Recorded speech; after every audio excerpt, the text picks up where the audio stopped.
বন্ধুরা, আজকে আমার শ্রী শ্রী ভাগবত গীতার সপ্তম অধ্যায়ের নবম দিন আমি পড়ছি, আপনারা শুনুন। প্রকৃতপক্ষে ভক্তি সহকারে ভগবানের সেবা করে কৃষ্ণ ভাবনা অর্জন না করলে কখনোই শ্রীকৃষ্ণকে উপলব্ধি করতে পারা যায় না। শ্রীমদ্ ভাগবতে একথা প্রতিপন্ন করে বলা হয়েছে। অথাপি তে দে পদাম্বুজ দয় প্রসাদ লেশানুগৃহীত এবহি জানাতি তং ভগবন্ন হিন্ন নো চানা একহপি চিরং বিচিন্নন। হে ভগবান, আপনার শ্রীচরণ কমলের কণামাত্র কৃপা যে লাভ করতে পারে সে আপনার সে আপনার মহান মনুষ্যত্বের সে আপনার মহান পুরুষত্বের উপলব্ধি অর্জন করতে পারে। কিন্তু যারা পরম পুরুষোত্তম ভগবানকে উপলব্ধির উদ্দেশ্যে কেবলই জল্পনা কল্পনা করে, তারা বহু বছর ধরে বেদ অধ্যয়ন করতে থাকলেও আপনাকে জানতে সক্ষম হয় না। কেবলমাত্র জল্পনা কল্পনা আর বৈদিক শাস্ত্রের আলোচনার মাধ্যমে পরম পুরুষোত্তম শ্রীকৃষ্ণের নাম, রূপ, লীলা ইত্যাদি জানতে পারা যায় না। তাকে জানতে হলে অবশ্যই ভক্তিযোগের পন্থা অবলম্বন করতে হয়। হরে কৃষ্ণ কৃষ্ণ কৃষ্ণ হরে হরে, হরে রাম রাম রাম হরে হরে। হে, এই মহামন্ত্র কীর্তন করার মাধ্যমে ভক্তিযোগ অনুশীলন করা শুরু করে সম্পূর্ণভাবে কৃষ্ণ ভাবনায় মগ্ন হলেই কেবল পরম পুরুষোত্তম ভগবানকে জানা যায়। নির্বিশেষবাদী অভক্তরা মনে করে যে শ্রীকৃষ্ণের দেহ জড়া পদার্থ দিয়ে তৈরি এবং তার শ্রী বিগ্রহ, লীলা ইত্যাদি সবই মায়া। এই ধরনের নির্বিশেষবাদীদের বলা হয় মায়াবাদী। তারা পরম তত্ত্ব সম্বন্ধে সম্পূর্ণ অজ্ঞ। ভগবদ্গীতার সপ্তম অধ্যায়ের 20 শ্লোকে সুস্পষ্টভাবে বলা হয়েছে যে কামস্তৈ হৃত জ্ঞানাং প্রপদ্যন্তে হন্য দেবতা। কামনা বাসনা দ্বারা যাদের বুদ্ধি লোপ পেয়েছে তারাই বিভিন্ন দেবতাদের উপাসনায় প্রবৃত্ত হয়। এটাও স্বীকৃত হয়েছে যে ভগবানের পরম ধাম ছাড়াও বিভিন্ন দেবদেবীর নিজস্ব ভিন্ন ভিন্ন গ্রহলোক আছে। বিভিন্ন দেবদেবীর উপাসকেরা তাদের উপাস্য দেবদেবীর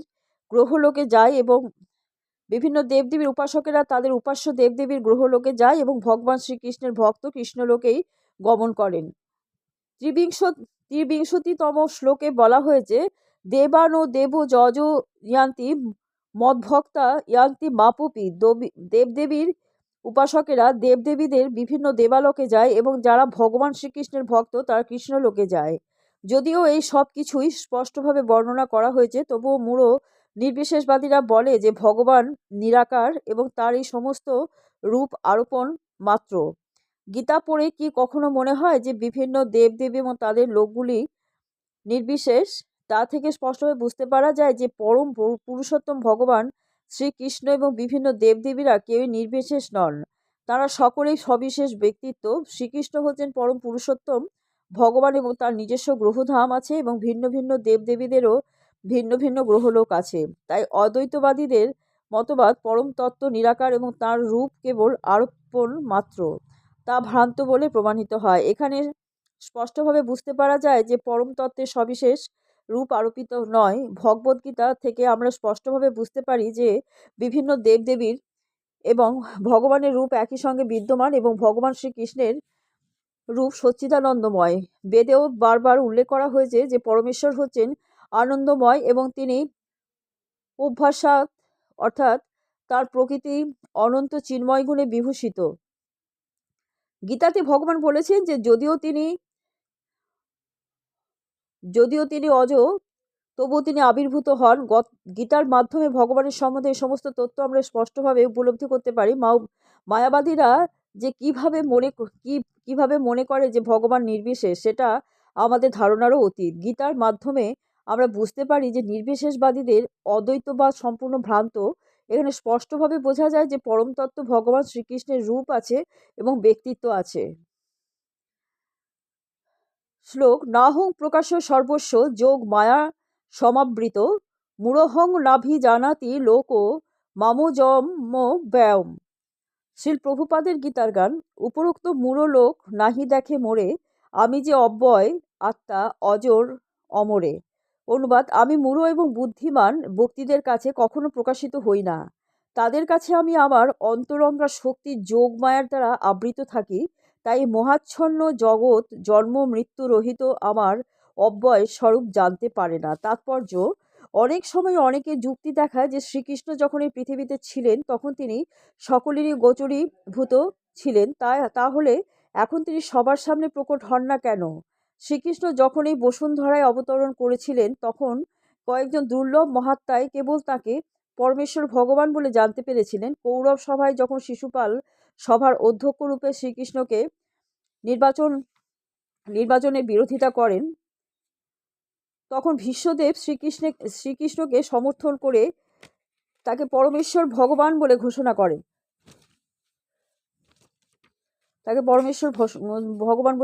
করেন।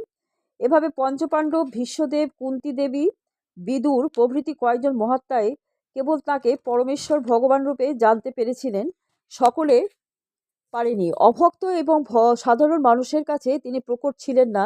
তাই গীতাতে শ্রীকৃষ্ণ বলেছেন যে তার শুদ্ধ ভক্ত ছাড়া আর সকলেই তাকে তাদেরই মতো একজন বলে মনে করে। তিনি কেবল তার ভক্তদেরই কাছে সমস্ত আনন্দের উৎসরূপে নিজেকে প্রকাশ করেছেন, আর অল্প বুদ্ধি সম্পন্ন অভক্তদের কাছে তিনি নিজেকে যোগমায়ার দ্বারা আবৃত করে রেখেছিলেন।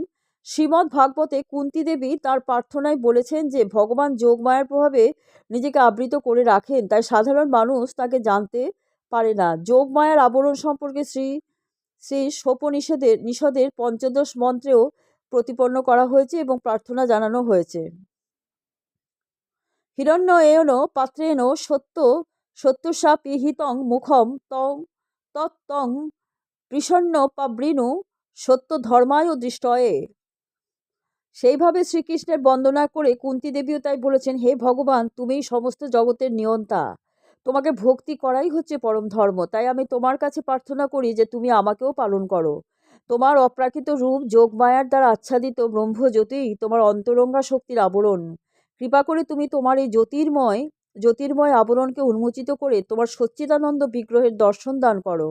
ভগবানের সচ্চিদানন্দ বিগ্রহ তার নিত্য শক্তির ব্রহ্মজ্যোতির দ্বারা আচ্ছাদিত, তাই অল্প বুদ্ধি সম্পন্ন নির্বিশেষবাদীরা ভগবানকে দেখতে পায় না। শ্রীমদ্ ভাগবতে ব্রহ্মাও তার প্রার্থনায় বলেছেন যে হে পরম পুরুষোত্তম ভগবান, হে পরমাত্মন, হে সমস্ত রহস্যের স্বামীন, এই জগতে তোমার শক্তি এবং লীলাকে হিসাব করতে পারে। তুমিই সর্বদাই তোমার অনন্ত শক্তির বিস্তার করছো, তাই কেউই তোমাকে বুঝতে পারে না। বৈজ্ঞানিকেরা এবং পণ্ডিতেরা এই পৃথিবীর এবং অন্যান্য গ্রহের সমস্ত অণুপরমাণুর হিসাব করতে পারলেও কিন্তু তবুও তারা কখনোই তোমার অনন্ত শক্তিকে হিসাব করতে পারে না, যদিও তুমি সকলের সামনে বিদ্যমান। পরমেশ্বর ভগবান শ্রীকৃষ্ণ কেবল অজয়ী নন, তিনি অব্যয় অক্ষয়। তার শ্রীবিগ্রহ সচ্চিদানন্দময় এবং তার সমস্ত শক্তি অনন্ত অক্ষয়। শ্লোক: বেদাহং সমতীতানি বর্তমানানি চার্জুন ভবিষ্যানি চ ভূতানি মাং তু বেদন কষ্টন। শ্রীল প্রভুপাদের গীতার গান। আমার আনন্দরূপ নিত্য অবস্থিতি, সে কারণে হে অর্জুন ত্রিকাল বিধিতি, বর্তমান ভবিষ্যৎ অথবা অতীত সমস্ত কালের গতি আমাতে বিদিত, কিন্তু মূঢ়লোক যারা নাহি জানে মোরে ঈশ্বর পরম কৃষ্ণ বিদিত সংসারে। অনুবাদ: হে অর্জুন, পরমেশ্বর ভগবান রূপে আমি অতীত, বর্তমান ও ভবিষ্যৎ সম্বন্ধে সম্পূর্ণরূপে অবগত। আমি সকলকেই জানি, কিন্তু আমাকে কেউ জানে না। তাৎপর্য: ভগবানের রূপ নির্বিশেষ না সবিশেষ, সে সম্বন্ধে এখানে স্পষ্টভাবে বলা হয়েছে। নির্বিশেষবাদীদের ধারণা অনুযায়ী শ্রীকৃষ্ণের রূপ যদি মায়া হতো, তাহলে তারা সমস্ত জীবের মতো তাঁরও দেহান্তর হতো এবং তার ফলে তিনি তার জীবনের সব কথা ভুলে যেতেন। জড় শরীর বিশিষ্ট কেউই তার পূর্বজন্মের কথা মনে রাখতে পারে না এবং তার ভবিষ্যৎ জন্ম সম্বন্ধে ভবিষ্যৎবাণী করতে পারেন না। তার বর্তমান জীবনের পরিণাম সম্পর্কেও পূর্বাভাস দিতে অক্ষম। অতএব সে তার অতীত, বর্তমান এবং ভবিষ্যৎ সম্বন্ধে অজ্ঞ। জড়জগতের কলুষ থেকে মুক্ত না হতে পারলে কেউ অতীত, বর্তমান এবং ভবিষ্যৎ সম্বন্ধে অবগত হতে পারে না। কিন্তু সাধারণ মানুষের সঙ্গে তুলনা অসাধ্য। ভগবান শ্রীকৃষ্ণ স্পষ্টভাবে বলেছেন যে তিনি পূর্ণরূপে জানেন অতীতে কি হয়েছিল, বর্তমানে কি হচ্ছে এবং ভবিষ্যতেও কি হবে। চতুর্থ অধ্যায়ে আমরা দেখেছি যে ভগবান শ্রীকৃষ্ণ কোটি কোটি বছর আগে সূর্যদেব বিবস্বানকে যে উপদেশ দিয়েছিলেন তা সম্পূর্ণরূপে তার মনে আছে। শ্রীকৃষ্ণ প্রতিটি জীবসত্তাকেই জানেন, কারণ তিনি পরমাত্মা রূপে প্রতিটি জীবেরই অন্তরে বিরাজ করছেন। কিন্তু যদিও তিনি পরমাত্মা রূপে প্রতিটি জীবের অন্তরে এবং এই জগতের অতীত ভগবদ্ধামে ভগবৎ স্বরূপে বিরাজ করছেন, তবুও অল্প বুদ্ধি সম্পন্ন মানুষেরা তাকে পরমেশ্বর ভগবান বলে চিনতে পারে না। বন্ধুরা, আজকে এই পর্যন্ত। কালকে আপনাদের আবার পড়ে শোনাবো।